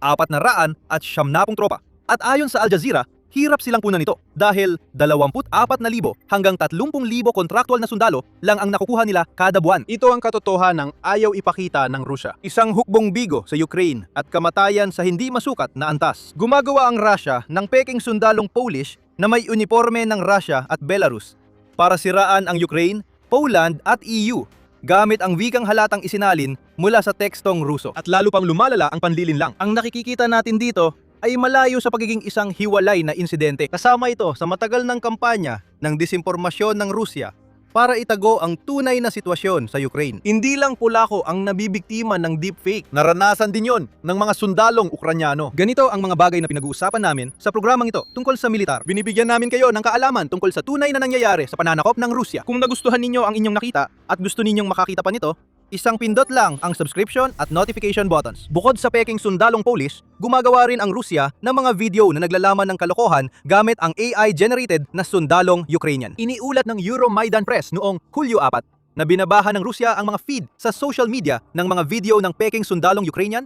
at mga taong may autoridad kasama ang mga rabay na ginagamit nila para magpakalat ng maling impormasyon sa buong Ukraine. Ang mga peking video na ito ay may iba't ibang mensahe kumpara sa mga naunang tinalakay. Binisenyo ang mga ito para pag-awayin ang mga mamamayang Ukrainian at ang kanilang mga namumuno. Ayon sa mga sundalong nilika ng AI, Ipinapadala ang mga tao para mamatay sa digmaan. Sinasabi ring yumayaman ang mga politiko sa pagbili ng vilya at mamahaling gamit. Isa sa mga video na ito ay nakatanggap ng humigit kumulang 900,000 na views. Ayon sa ulat ng outlet, at nagdudulot sila ng malubang problema sa Ukraine. Ang AI-generated na video ay pwedeng mag-viral at kumalat agad sa social media sa ilang minuto. Reaktibo ang mga fact-check na video, madalas natatagalan bago mailagay online. At hindi gaanong napapansin dahil dito kasing tapang o kontrobersyal. Panahon na ng disinformasyon. Pabor ito sa Rusya. Matagal na nila itong gusto. Ang mga video na ito ay bahagi lang ng malaking network ng mga bot sa social media na matagal nang nagpapakalat ng peking video. Noong Agosto 2024, iniimbestigahan ng Ukrainian media outlet na Texty ang 2,000 peking account sa isang TikTok network. Lahat ay nagpo-post ng hashtag kontra mobilisasyon. May dokumentasyon ng AI-generated na video ng mga sundalong Ukrainian na di umano'y sumusuko sa mga puwersa ng Russia sa Pokrovsk at iba pang lugar. Lahat ay idinisenyo upang kumbinsihin ang mga mamamayang Ukrainian na natatalo ang kanilang bansa sa digmaan laban sa Russia. Noong 2026, nagbago ang klase ng mga video na ito. Dati, gumamit ang Russia ng AI content para magpakalat ng peking video gamit ang AI-generated na tao na walang autoridad. Hindi yan ang nakikita natin ngayong 2026. Ang bagong bugso ng mga video, dulot man ng pag-unlad ng AI o ng mas mahusay na paggamit ng Russia sa teknolohiyang ginagamit nito, ay nakatuon sa mga di umano'y may autoridad na tao, mga sundalo, leader militar, at iba pang nagpapakilalang reliyoso o politikal na personalidad. Ang ngayon ay nagdadala ng mga mensaheng nais ng Russia iparating. Wala ni isa dito ang totoo, pero hindi yon mahalaga. Kapag may viral na peking video, inaabot ng ilang araw bago maitama ang pinsala. Kung mag-abala pa ang manonood na alamin ang totoo. Naglabas ang Molfar Intelligence Institute ng listahan ng palatandaan kung hindi ka sigurado kung AI-generated ang pinapanood mo. Mga visual na depekto gaya ng uncanny valley effect sa muka dahil sa hindi regular na pagkurap. Ang kawalan ng micro-expressions at hindi tugmang tunog ay malinaw na palatandaan sa mga peking video ng sundalong Polish. Ganun din ang pagiging anonymous ng pinagmulan at biglang paglitaw ng parehong video sa 12-12 ng account sa loob ng ilang minuto. Ayon sa institute, suriin ang mga account. Kung bago lang o pare-pareho ang mga video, malamang bot farm ang mga ito. Ang daan-daan o libu-libong likes na kadalasan ay may kasamang generic na mga komento sa unang ilang minuto o oras matapos maging live ang isang video ay maaari ring magsilbing mga palatandaan. Tinatayan ng Rusya na karamihan ay hindi susunod sa mga hakbang na ito. Kaya sila gumagawa ng ganitong klaseng panlilinlang. Ang kapansin-pansin dito ay ang mga pagkakaibang lalong nagiging malinaw sa paraan ng paggamit ng Rusya ng AI kumpara sa paggamit ng Ukraine sa teknolohiyang ito. Gumagamit ang Rusya ng AI para lumikha ng peking hukbo online na nagkakalat ng disinformation sa social media. Lahat ito ay tungkol sa pagpapakalat ng maling impormasyon para sa Rusya. Alam ng Rusya na hindi nito kaya tapatan ang Ukraine sa paggamit ng AI sa militar para manalo sa digmaan. Malayo ang lamang ng Ukraine sa Rusya pagdating sa paggamit ng AI para isagawa ang kanilang mga pag-atake. Nakikita natin ito sa gitnang kampanya ng pag-atake na ginamit ng Ukraine para sirain ang likurang bahagi ng Rusya sa halos buong 2026. Gumagamit ang kampanya ng AI-powered drones na kayang maghanap at umatake ng target na mag-isa sa likod ng labanan. Namumukod tangi ang Hornet drone na may 3 km saklaw at gumagamit ng AI para gabayan ang sarili nito papunta sa mga target. Kaya mahirap itong pigilan gamit ang electronic warfare countermeasures. Ginagamit din ng Ukraine ang AI sa iba pang paraan. Noong Hulyo 23, iniulat ng United 24 Media tungkol kay Marichka. Isa itong sistemang pangpagpaplano sa labanan na pinagana ng AI para mapabilis ang paggawa ng mahahalagang desisyon. Dahil sa sistemang ito, mapapabilis ng Ukraine ang paggawa ng desisyon mula 12 oras hanggang ilang minuto. Dahil kayang suriin at iulat ng AI ang 12-12 ng dokumento sa ilang segundo. Dati, ilang oras ang kailangan ng mga komandante para salain ang mga dokumentong ito sa isang digmaang kasing bilis ng sa Ukraine. Ang pagkaantala ay maaring magdesisyon kung matagumpay ang pag-atake sa target ng Russia o mawala ito dahil nakapagtago na. Merong isang napaka-interesanteng pagkakaiba rito. Ginagamit ng Ukraine ang AI para sa tagumpay sa laban. Samantalang, ginagamit naman ito ng Russia para gumawa ng mga peking sundalo at video para linlangin ang mga hindi mapagmatsyag. Hindi nagtatapos sa mga video na gawa ng AI ang panlilinlang dahil sa husay ng Ukraine sa labanan. Napilitang magsinungaling ng husto ang Russia tungkol sa aktual na nangyayari. Sa kanilang pagtatasa noong Hulyo 22 tungkol sa pananakop ng Russia Sinabi ng Institute for the Study of War o ISW, iniulat na patuloy naghahain ang Russia ng matitinding kondisyon para sa kapayapaan kabilang ang pagsuko ng Donbas. Sinang-ayunan ng Russia ang mga pahayag gamit ang ulat ng mga nakuha nilang teritoryo na maaring pinalabis lang. Sa pinakamasama, pawang kasinungalingan, pinalakas ng Russian MOD ang isang Russian propaganda channel sa Telegram noong Hulyo 22 na nagsasabing na sakop ng mga puwersa ng Russia ang 2,226 na kilometro kwadrado ng teritoryo sa unang 6 na buwan ng 2026. Napansin ng ISW ang ebidensya upang suriin yon. Nakakuha lamang ng netong kabuuang 81.1 na kilometro kwadrado ang mga puwersa ng Russia sa ngayon, ngayong 2026. Bahagyang dulot ng malaking kontraopensiba ng Ukraine noong tag-sibol at tag-init ng 2026. At nasakop o napasok ang 626.85 na kilometro kwadrado sa ngayong 2026. Ayon sa ulat ng ISW, mahigit 2,100 kilometro kwadrado ng inaangking teritoryo na wala sa kontrol ng Russia ay malaking pagmamalabis. Pinaninindigan ng Russia na nasakop na ng kanilang puwersa ang matibay na lungsod ng Konstantinivka. Ang mga pahayag na iyon ay nagsimulang kumalat noong unang bahagi ng Hulyo at agad namang pinabulaanan ng General Staff ng Ukraine. Patuloy na pinanghahawakan ng Ukraine ang kanilang mga posisyon sa lungsod. Ayon sa General Staff. Ayon sa CNN, pinabulaanan ng mga malalayang sanggunian sa pagmamapa at mga patotoo sa video mula sa mga sundalong Ukrainian ang pahayag. Ang ginagagawa ng Russia ay nagpapadala sila ng mga infiltrator sa lungsod, iwawagayway ang bandila para sa video, tapos bumabalik sila sa taguan at naghihintay na madiskubre ng drone ng Ukraine. Pawang kasinungalingan at propaganda lang ang mga yan, gaya ng AI video. Pero ganyan talagang estilo ng mga Ruso. Ang tunay na sandata ng malawakang pagkawasak ng Russia ay kasinungalingan. At sa loob ng mga dekada na nila itong ginagamit. Ang nakakatawang bahagi dito, si Putin mismo ay maaaring biktima rin ng mga kasinungalingang ito. Tulad ng iba, ang leader ng Russia ay may mahabang kasaysayan ng pagbaluktot ng katotohanan. Marahil ngayon ay umabot na sa puntong hindi na niya makita ang realidad dahil sa maling bersyon na siya mismo ang lumika para sa sarili niya. Taong ito pa rin ang tumatawag na espesyal na operasyong militar sa digmaang halos 5 taon na. Uulitin lang niya ang mga sinasabi ng kanyang mga sunod-sunurang general kapag sinabi nilang malalaking tagumpay ang nakakamit ng Russia. At hindi man lang niya tatanungin kung bakit hindi pa rin bumabagsak ang Donetsk. Kahit na may mga tagumpay na yon, si Putin ay naluloko ng sarili niyang propaganda palagi. Ginawa niya ito nang lusubin niya ang Ukraine. Ipinakakat ng mga tauhan niyang inupahan na mahina ang Ukraine at madaling sakupin. Akala ni Putin na ang makapangyarihang militar ng Russia ay ilang araw lang ang kailangan para manalo. Nakita natin kung ano ang kinahinatnan yon. Madalas magsinungaling si Putin nang walang hiya. Ngunit nauwi lang iyon sa paglikha niya ng mundong nakapaligid sa kanya kung saan imposibleng matusoy ang katotohanan. Ngayon, si Putin ay tila determinado palibutan ang sarili ng kanyang mga ilusyon. Iniulat ng Forbes noong Mayo na ginugugol ni Putin ang halos lahat ng oras niya sa paglipat-lipat sa mga bunker sa ilalim ng lupa. Napapaligiran ng mga tauhang pansiguridad na may mahigpit na utos na suriin ang lahat at lahat ng lumalapit. Hindi niya alam ang realidad. Matagal na niyang hindi ito nakita. Nakakatawang isipin na baka malinlang din si Putin at maniwalang totoo ang mga AI-generated na video ng peking Polako at Ukranyano kung mapanood niya ang mga ito. Hindi rin natin tiyak kung si Putin talaga ang nag-utos na gawin ang mga video na ito.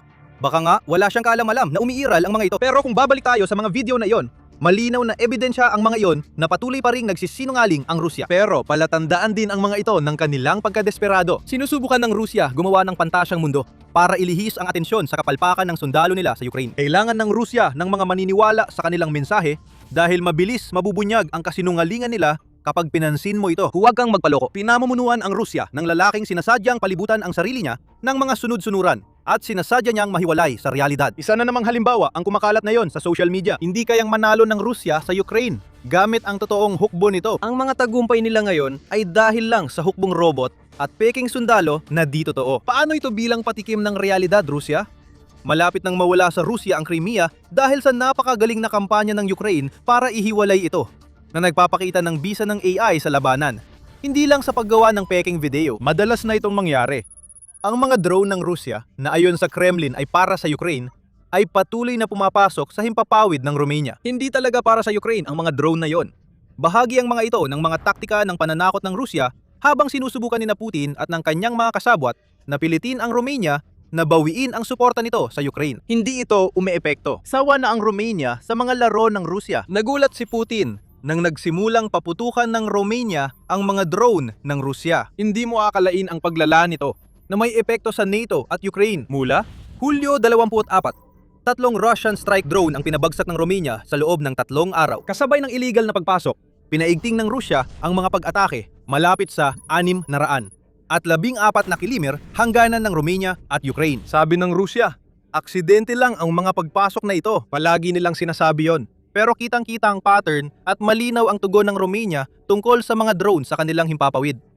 Pinabagsak ng F-16 ang 3 drone ng Rusya. Agad pinalipad ang mga eroplano nang matuklasang pumasok ang mga drone sa teritoryo ng Romania. Naganap ang unang insidente noong Hulyo 24. Nakalusot sa Romania ang mga drone ng Rusya sa pagitan ng Suliana at Patesti. Ang huli ay kinaroroonan ng isang base panghimpapawid. Nagpadala ng mga jet. Una, isang pares ng Eurofighter Typhoon na hindi napabagsak ang drone ng Rusya, sinundan ng F-16 naglunsad ng misil at pinabagsak ito sa bukirin malapit sa Padina. Sa pagsuri sa mga labi, napag-alamang Russian Shahed ang drone. Kinabukasan, muling nangyari ito na iyon ay tumawid ang drone ng Rusya sa Romania malapit sa Danube Delta. Nagpalipad ang Romania ng 4 na eroplano kaya walang nagawa ang drone ng Rusya. Mas makapangyarihan ang modelong ito kaysa sa nauna, isang drone na pinapagana ng jet. Kaya mas mabilis ang takbo nito sa himpapawid. Noong Hulyo 26, bandang alas 10:15 tumawid ang ikatlong drone ng Rusya. Nagpalipad ulit ng F-16 mula Fagesti. At ngayong beses, nawasak ang drone ng Rusya sa katubigan ng teritoryo ng Romania sa Dagat Itim. Maaring aksidente ang isang pagpasok ng drone. 2, nakakabahala na. 3, nagpapakita ng pattern na tila sinasadya ito ng Rusya. Ang ilog Danube ang susi dito at ang pag-unawa sa mga nangyayari roon ay nagpapaliwanag kung bakit paulit-ulit na napupunta ang mga drone ng Rusya sa teritoryo ng Romania. Sa malaking bahagi ng digmaan, binobomba ng Rusya ang mga daungan ng Ukraine sa ilog na ito. May magandang dahilan sila para gawin iyon. Ang Danube ay isang mahalagang daanan ng pag-export na ginagamit ng Ukraine para mailabas ang kanilang butil papunta sa buong mundo. Dahil sa nag-iisang daluyan ng tubig na ito, bilyon-bilyong dolyar ang kinikita ng Ukraine taon-taon. Gusto nung Russia na tapusin yon. Matagal na nila itong gustong gawin. Sa loob ng mga siglo, tahimik ang mga daungan sa Danube gaya ng Ismail at Odessa. Madalas silang naliligtas sa mga digmaan. Ngunit na yon, target na ang mga daungan habang tinatangka ng Russia na bawasan ang kita ng Ukraine mula sa butil. Nagsusupply ng 10% ng global na bintang trigo. Pinapakain ng export ng Ukraine ang milyon-milyon. Mas gusto ng Russia na magutom ang mga tao kaysa palakasin ng Ukraine ang sarili nito. Madalas binobomba ng Russia ang mga daungan sa Danube. Noong Mayo, 2 beses tinamaan ang Ismail. Mayo 2 at 19 na nagdulot ng pinsala sa infrastruktura. Bakit ito mahalaga sa konteksto ng Romania? May mga bahagi ng ilog Danube na dumaraan sa hangganan ng Ukraine at Romania, gaya ng nakita sa ikalawa sa mga kamakailang pagpasok ng drone. Nangyayari ito sa Danube Delta, Romania. Matagal nang ginagamit ng Russia ang pagkakahati ng ilog sa Ukraine at Romania para bigyan dahilan ang pagpasok ng Shahed sa teritoryo ng Romania. Hindi namin tinatarget ang Romania, sigaw ng Kremlin.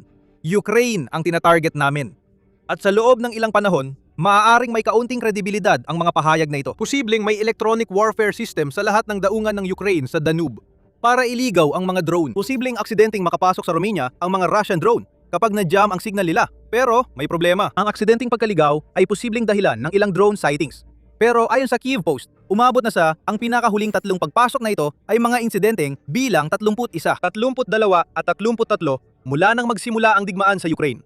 Sa bawat pagkakataon, napipilitan ng Romania na magpalipad ng mga jet para harapin ang mga drone na dati ay inobserbahan lang nila imbes na pabagsakin. Bukod dito, natuklasan ng mga labi ng Russian drone sa Romania halos 50 beses. Sa madaling salita, napakalaki ng bilang na ito. Karamihan sa mga pagpasok na ito ay hindi aksidente. 3 beses sa 3 araw ay hindi na aksidente. Hindi pwede gawing dahilan ng Russia ang mga atake sa Danube. Sinasadya ng Kremlin na ipadala ang mga drone na ito. At may magandang dahilan kung bakit. 71 milyong dolyar ang tinatayang gastos ng Romania mula Hulyo 24, 26 para pabagsakin ang 3 drone na pumasok sa kanilang himpapawid. Iyan mismo ang layunin ng Kremlin. Batid ng Rusya na bawat drone nila ay kailangang harapin. Kung nangangahulugan yon na kailangan magpalipad ng mga jet pero hindi nagpapaputok, hayos lang yon. Kailangan gumastos ng gasolina at pera pa rin ang nauubos sa mga sortie na hindi naman sana mangyayari kung hindi dahil dito. Ngayon na binabagsak na ng Romania ang mga Russian drone, tumataas ang gastos dahil ginagamit na ang mga misilang nagkakahalaga ng daan-daang libong dolyar. Sa Russia, ang mga aksidenteng pagpasok ng drone ay nangangahulugang pangsasakripisyo ng mga shahid na nagkakahalaga ng ilang 10,000 dolyar kapalit ng mas malaking balik sa puhunan. Pero nagkamali ng kalkula ang Russia. Dito, kitang-kita na sawang-sawa at pagod ng Romania sa mga laro ni Putin. Hanggang naging pangunahing tagapagsulong ito ng malaking pagbabago sa doktrina ng NATO. Hindi na iskortan o susubaybayan ang mga Russian drone. Wawasakin ang mga ito. Kaya magbabago ang lahat para kay Putin. Bago tayo magpatuloy, patuloy pa ring itinatanggi ng Russia ang kanilang kasalanan. Siyempre, ganun sila. Nagpakita ng matinding galit ang Russia matapos ipatawag ng Romania si Russian envoy Vladimir Lapayev bilang tugon sa mga pinakabagong panghihimasok sa himpapawid. At pagkatapos ay pinaalis ang nasabing envoy na may babala na kailangan niyang umalis ng bansa sa loob ng 5 araw. Pinauwi rin ng Romania ang sarili nitong ambasador mula Russia. Galit na galit ang embahada ng Russia sa Bucharest. Sinasabi nitong hindi makatarungan ang pagpapaalis at inuulit ang panig ng Kremlin na walang sinadyang pagpasok ng mga drone. Ayon sa Russia, tinatarget lang nila ang Ukraine. Paulit-ulit lang ang luma nilang palusok. Nababahala ang Russia na baka palalain ng Romania ang sitwasyon. Nagkakalat ng banta na parang dumi sa kulungan ng unggoy. Ayon sa embahada, hindi palalampasin ang pagpapaalis sa emisaryo. Mas mainam na wag mag-operasyon ang Romania sa labas ng hangganan nila dahil magiging direktang pakikialam ito sa digmaan sa Ukraine at posibleng magdulot ng tugon mula sa Russia. Hindi naman nagsagawa ang Romania ng anumang operasyon sa labas ng kanilang hangganan o kahit nagbigay ng pahiwatig na gagawin nila ito. Kaya ang nakikita natin sa galit na tugon na ito ay ang reaksyon ng Russia sa resulta ng pagsubok sa mga hangganan ng Romania at NATO na hindi pabor sa kanila. May halong takot ang galit na ito at ipapaliwanag namin kung bakit. Pero bago natin gawin yan, paalala lang na nanonood kayo ng military show. Kung may natututunan kayo mula sa aming channel, pindutin nyo ang subscribe at i-enable ang notifications para hindi nyo ma-miss ang mga susunod naming videos. 2 antas ang pagbabago sa pagsira ng Romania sa mga drone ng Russia. Ang unang antas ay kung ano ang ibig sabihin nito para sa Russia mismo. Pagkatapos, may mas malawak na antas na sumasaklaw hindi lang sa Romania, kundi pati na rin sa Russia, NATO at maging sa Ukraine. Sa Romania, mula ika-24 hanggang ika-26 ng Hulyo, nakita natin ang matagal ng planadong tugon sa mga drone ng Russia. Noong Mayo 2025, nagpasa ang Romania ng batas na nagbibigay pahintulot sa militar. Nilang pabagsakin ang mga drone na ilegal na pumapasok sa kanilang himpapawid. Kalaunan sa parehong taon, naiulat na nagde-deploy ang Romania ng MEROP system na gawa sa US upang makatulong sa kanilang depensa laban sa mga drone. Ang sistema ay pangunahing isang interceptor drone, kayang tukuyin at sirain ng MEROPs ang paparating na drone gamit ang AI-guided system kahit may signal jamming o electronic interference. Kasya rin ito sa maliit na truck. Sa kabila ng mga hakbang na ito, may pagtutol pa rin sa pagpapabagsak ng mga drone ng Russia sa himpapawid ng Romania kahit mas dumalas ang pagsalakay. Ang batas na nagpapahintulot sa pagpapabagsak ay tinutulan ng ilang mas nasyonalistikong partido politikal ng Romania. Marahil dahil nakita nila ang batas bilang posibleng paglala na maaaring magpagalit sa Russia. Malinaw na humupa na ang pagtutol na yon ayon kay Radu Tudor, isang military analyst ng Romania. Sinabi niya sa ABC News na nag-ugat ito sa insidente noong Mayo na naging psikolohikal na trigger para sa Romania na kumilos laban sa drone ng Russia. Hanggang ngayon, pinili ng mga kaalyado sa NATO na huwag gumamit ng puwersa dahil sa panganib ng paglala ayon kay Tudor. Ngayon, desisyon naman ito ng Romania. Narito ang dahilan. Noong Mayo 28, lumabas ang balita na naging biktima na naman ang Romania ng isa pang paglusob ng drone. Pero iwa ito. Mas delikado ito, sigurado. Bumangga ang mga drone ng Russia sa isang gusaling apartment sa silangang Romania. Nasugatan ang mag-ina. Alam ng Romania na paparating ang drone at nasubaybayan ito ng radar. Pero hindi sila nagpadala ng jet para pabagsakin ito. Kaya muntik nang mamatay ang 2 tao. Doon na nila sinabi na tama na. Ayaw na ng panganib, kaya malinaw na sinabi ng Romania na babarilin na nila ang anumang drone ng Russia na papasok sa teritoryo nila. 3 beses nila pinatunayan ito sa loob ng 3 araw. Para kay Putin, ibig sabihin, Romania na ang kaharap niya na malinaw na nagpapakitang hindi sila madaling guluhin. Paulit-ulit na sinubok ng Russia ang mga hangganan. Ngayon, lalaban na ang Romania tuwing susubukan ulit ng Kremlin. Ang pagbabagong ito sa tugon ng Romania ay hindi lang limitado sa iisang miyembro ng NATO na ito. Lumitaw ang Romania bilang nangunghuna sa pagbabago ng doktrina ng NATO laban sa hybrid warfare ng Russia. Isa sa mas malalaking implikasyon. Romania ang naging pangunahing umako sa pasanin ng pulisya ng NATO ukol sa Russia. Mahalaga ang Romania sa estratehiya ng NATO sa Black Sea. Dahil sa katabi nito ang Ukraine, kaya ito ang unang depensa laban sa posibleng pag-atake ng Rusya. Patunay dyan ang mga F-16. 70 dito ay nasa Romania na, kabilang ang mula Norway, Portugal at Netherlands. Naglaan din ang Romania ng $10 billion para sa mga sistemang sandata ng Amerika. Kasama na ang Patriot Air Defenses at isang bulto ng 32 F-35 na nakatagdang ihatid sa bansa. Ang nakikita natin dito ay ang pagpapalakas ng isang harapan, isang bansa na maaring malagay sa panganib ng pananakop ng Russia. Lalo na kung magtagumpay si Putin sa Ukraine, ay ngayon ay tinatanggap na ang nararapat nitong lugar bilang isa sa pinakamahalaga sa alyansang NATO. Isa ang Romania sa nagtatag ng Defense, Security and Resilience Bank at naglulunsad ito ng ilang inisyatiba sa air defense laban sa agresyon ng Russia. Mahalagang bahagi ang Romania ng Ballistic Missile Defense Shield ng NATO sa Black Sea, kasama ang Turkey. Gumastos ang bansa ng bilyon para palawakin ang mga airbase at sumali sa Turkey at Bulgaria sa pag-aalis ng mga mina sa Black Sea. Ang lahat ng ito ay nagdudulot ng isang simpleng bagay. Mas mahalaga na ngayon ang Romania sa NATO kaysa kailanman. At ang kahalagagahang yon ay binibigyang diin ng 3 interception na nakita lang natin. Dahil ang mga interception na yon ay kumakatawan sa isang pagbabago sa doktrina kung paano hinaharap ng NATO ang mga drone ng Russia. Matagal nang simple ang pulisya ng NATO sa Russia. Magmasid, mag-escort, maglabas ng pahayag, huwag magpalala ng sitwasyon. Hindi may isip sa loob ng mga dekada ang pagpapaputok sa target na pinaniniwala ang Ruso. Kahit matapos ang pagsalakay ni Putin sa Ukraine noong 2022, ang pag-atake sa isang target ay may panganib na magpalala ng sitwasyon. Maaring paborito kay Putin, lalo na kung naghahanap siya ng dahilan para salakayin ang isang bansang kaalyado ng NATO. Sa ilang kaso, nananatili ang doktrinang iyon. Kung magpadala ang Russia ng fighter jet sa Romania, sasalubungin ito ng F-16 at Eurofighter Typhoon. Nasasabayan ang jet ng Russia sa magkabilang gilid at i-escort palabas. Delikado sirain ang target na yon. Kung mawalan si Putin ng piloto, pwede niyang gamitin ito para pagkaisahin ang mga Ruso laban sa NATO. Pero ang mga drone ay walang piloto at sinasabi ng Russia na hindi nila sinasadya ang paglabag sa airspace ng NATO sa Romania. Nakikita natin ang pagbabago ng doktrina dahil sa mga drone. Mas handa na ang NATO na paputukan ang mga target na ito, gaya ng Drone Edge Initiative na inilunsad noong Hunyo. Sama-samang maglalaan ang NATO ng $40 bilyong sa programang ito para matukoy at makilala ang mga target. Mapuksa ang mga banta ng drone. 5 taon ang abutin bago matapos ang programang ito. Pero malinaw itong palatandaan kay Putin na hindi na nagbibiro ang NATO pagdating sa mga drone. Kapag nakita nila ang mga ito, wawasakin nila agad. Kakakapasimula lang ng Romania sa pulisitsang ito. Mula pananakot, naging aktibong pagbagsak ng mga drone ang tugon. May kaunting puwang pa sa pagbabago ng doktrina. Hindi natin makikita na nagpapasabog ang NATO ng Shadow Fleet, spy ships o fighter jet na pumapasok sa teritoryo nila. Kailangan ng balanse. At mukhang ang balanse na yon ay kung may mga sundalong Ruso na kasangkot, hindi tinatamaan ang target. Pero ang mga drone ay pwedeng atakihin at kahit na ang pagpapabagsak ng mga drone ay kasalukuyang nangangailangan ng paggastos ng mga misil na mas mahal ng maraming beses kaysa sa mga drone na ito, gagawin pa rin nila ito sa ngayon. Darating na ang mas episyenteng depensa. Maaring nasaksihan natin ang mahalagang sandali sa Rusya nang sirain ito ang mga drone ng Rusya at tumanggap lang ng parehong galip.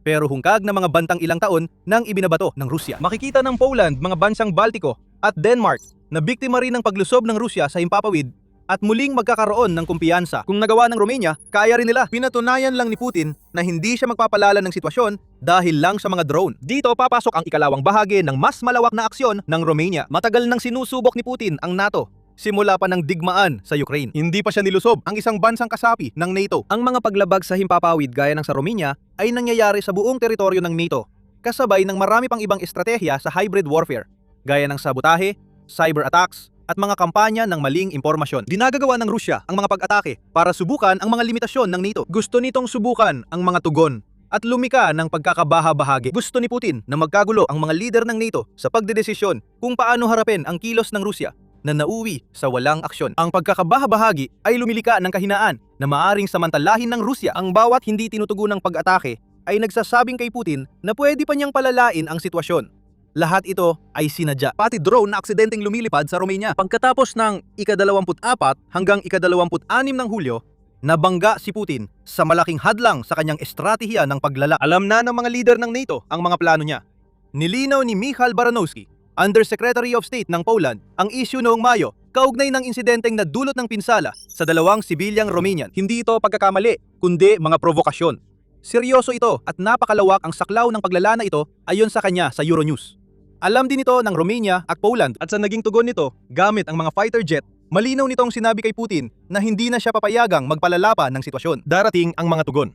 Hindi na basta makakasira ang mga drone ng Russia. Habang tumutugon ang NATO sa mga pagsubok ng Russia na hindi gusto ni Putin, nakasalalay sa Ukraine ang huling bahagi ng palaisipan. Isa sa mga pangunahing dahilan kung bakit gustong hatiin ni Putin ang NATO ay para malimitahan ang suportang makakarating sa Ukraine. Ang pagkakabaha-bahagi ay nagdudulot ng alitan at ang alitan ay humahantong sa pagtatalo kung anong mga sandata ang ipapadala at kung dapat ba talagang magpadala. Sa isang iglap, ipinakita ng Romania kay Putin na hindi ito matatakot o babawi sa suporta sa Ukraine. Sa halip, mas paigtingin pa nito ang suporta at handa nang atakihin ang mga ari-arya ng Russia na papasok sa teritoryo nito. Ibig bang sabihin nito ay makikita nating papasok ang Romania sa Ukraine at magsasagawa ng mga operasyon sa kabila ng hangganan? Hindi. Pero malamang na ibig sabihin nito ay lalo pang paigtingin ng Romania ang suporta nito para sa Ukraine. Malaki ito dahil napakahalagang bahagi ng Romania ng makinarya ng digmaan ng Ukraine. Tinawag ng Kiev Post ang Romania na pinakapalakaibigang sentro ng Ukraine. Sa isang artikulo noong Enero, binigyang diin ang katayuan nito bilang pangalawang pangunahing ruta ng NATO. para sa paghahatid ng mga armas na ibinigay ng mga miyembro ng NATO sa Ukraine. Posibleng maging pangunahing katuwang ang Romania sa pagbamon ng Ukraine dahil sa lokasyon nito sa Danube Corridor at mga modernisasyon ng riles at kalsada sa bansa. Dahil dito, isa ng mahalagang sentro ng lohistika ang Romania para sa Ukraine at lalo pa itong uunlad habang lumilipas ang panahon.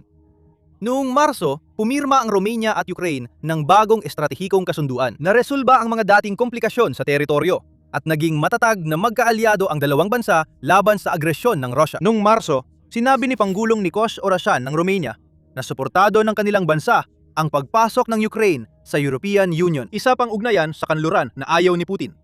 Nang magpadala ang Russia ng mga drone sa Romania simula Hulyo 24, inakala nila ang karaniwang pagsubok lang ito. Isa na namang paghamon sa mga hangganan, isa pang pagkakataon para takutin ang isang mas maliit na bansa. Sumablay ang plano ni Putin. Winasak ng Romania ang mga drone ng Russia at ipinakita ang kanilang paninindigan hindi lang bilang kaalyado ng Ukraine, kundi isa rin sa pangunahing bansa sa bagong harapan ng NATO at Russia. Nagbago na ang doktrina.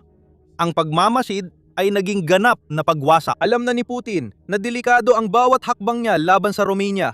Hindi naging maganda ang buwang ito para sa Russia habang tinutuloy ni Putin ang layunin niyang sakupin ang Ukraine at pahinain ang NATO. Sa Ukraine, desperado ang mga general ng Russia na mapasaya si Putin. Kaya sinabi nilang nasakop na nila ang Konstantinivka. Nagsisinungaling ang mga general. Ang totoo, nilinlang ng magagaling na puwersa ng Ukraine ang mga sundalo ng Russia papunta sa isang mapanirang bitag. Alamin pa ang tungkol sa bitag na yon at ang mas malawak nitong epekto sa aming video. Kung nagustuhan mo ang video, mag-subscribe sa Military Show at i-activate ang notification bell para updated ka sa balita tungkol sa militar sa Ukraine, Europa at iba pang bahagi ng mundo. Salamat, gaya ng dati, sa panonood.